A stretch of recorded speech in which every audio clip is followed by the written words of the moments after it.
Bonjour à tous. Parce que vous, nos partenaires de distribution, vous avez souhaité que le check, est-ce qu'il s'agit d'un cas standard, ainsi que le calcul des taux d'intérêt indicatifs soit encore plus rapide et efficace, nous l'avons intégré à ValuePro. Je vous montre comment ça marche. Commençons tout d'abord par la partie contrôle du cas standard. Les paramètres définis par défaut correspondent à un cas standard chez Value. Le système vous montre en permanence sur la droite le résultat de ce check. Si maintenant on met par exemple plus que 2 preneurs de crédit, le système nous informe dans cette situation initiale que le cas n'est pas un cas standard. Passons maintenant au contrôle des offres. La partie supérieure de ce contrôle des offres est obligatoire. On va faire un exemple avec un renouvellement d'hypothèque d'une maison dans mon village, montant du crédit souhaité. Donc, je vous rassure, toutes les données que je mets sont des données d'exercice et ne correspondent pas à la réalité. Valeur du bien immobilier, revenu de tous les preneurs de crédit, ainsi que la fortune. Dans la partie du bas, vous avez des informations complémentaires optionnelles que nous vous recommandons de saisir. Cela permettra d'avoir des taux d'intérêt encore plus précis. La date de naissance, celle-ci n'est pas une date de naissance d'exercice, c'est la mienne. Date d'échéance du prêt, ainsi qu'une éventuelle mise en gage du troisième pilier. Lorsque je clique maintenant sur calculer les offres, le système va voir quels sont les partenaires qui seraient d'accord de me financer et à quelles conditions. Donc sur cette partie situation initiale, on retrouve les infos. Est-ce qu'il s'agit d'un cas standard?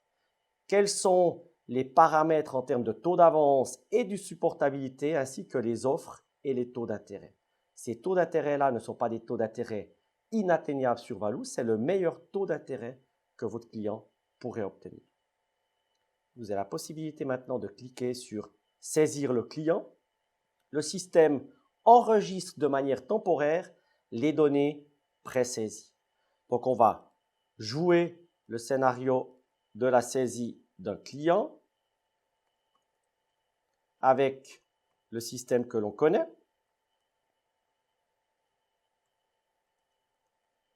En saisissant un numéro de téléphone valable pour ne pas être embêté plus loin. Vous voyez déjà que le système a repris la date de naissance que nous avions saisie. Vous mettez votre groupe d'intermédiaires et comme on le connaît déjà, on clique sur « Créer le client » et le représenter. La fenêtre également connue va s'afficher où vous allez devoir confirmer que le client a signé la déclaration d'autorisation. Et comme on peut le voir, si on va par exemple sur bien immobilier, date d'achat, on voit que le système a repris la valeur estimée du bien immobilier que vous avez préalablement saisi. Vous avez toujours la possibilité de saisir votre client normalement dans ValuePro sous l'onglet « Créer le client ». Comme dit avant, Value, nous vous recommandons d'utiliser ce check. Vous avez un moyen efficace de contrôler s'il s'agit d'un cas standard, de voir quels sont les taux d'intérêt que le client pourrait recevoir et surtout auprès de combien de partenaires. Alors, le contrôle des cas standards qu'on a ici sur la gauche remplace donc la checklist cas standard qu'on vous avez mis à disposition et le contrôle des offres ici avec le résultat dans la situation initiale remplace le lien que vous aviez ici en haut à droite du calcul indicatif des taux d'intérêt. Voilà, c'était les nouveautés en ce qui concerne ValuePro. Cette nouvelle fonctionnalité vous permet d'être encore plus rapide dans le calcul des offres, encore plus efficace vu que les données sont reprises. Value, on compte sur vos feedbacks, on est heureux d'avoir vos feedbacks, on construit sur vos feedbacks, donc n'hésitez pas à nous les formuler. On espère que cette session vous a apporté quelque chose, a répondu à vos attentes.